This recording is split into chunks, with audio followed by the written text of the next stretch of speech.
Welcome back, Kevin's Mobile Repair. 2014 Ford Explorer doing a cabin air filter. So first of all, this little side panel will need to come out in order to gain access to the little clip for the glove box. Now it just kind of just slides into the groove, which would be right here, so it'll just pop in, pop out. The glove box itself will roll down and unhinge itself off of these little hinges right here. The cabin filter is located back here. There is this little panel going like this.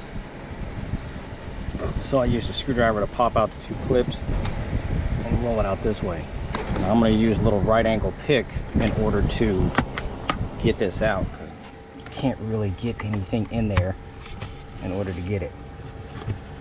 So pay attention to airflow direction.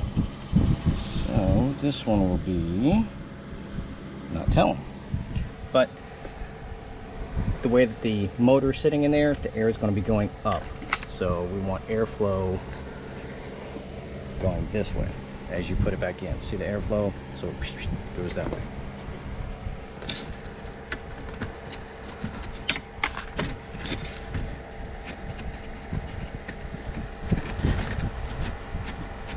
Pretty easy once you get all the crap out of the way. But that's basically it.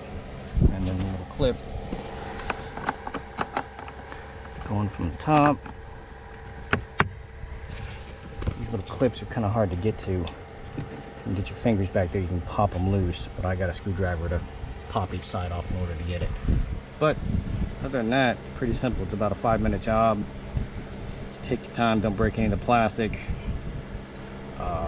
Put everything else back on. This panel right here is the same way. It's just little 1, 2, 3 trim clips and it pops out. Any questions, comments, please let me know.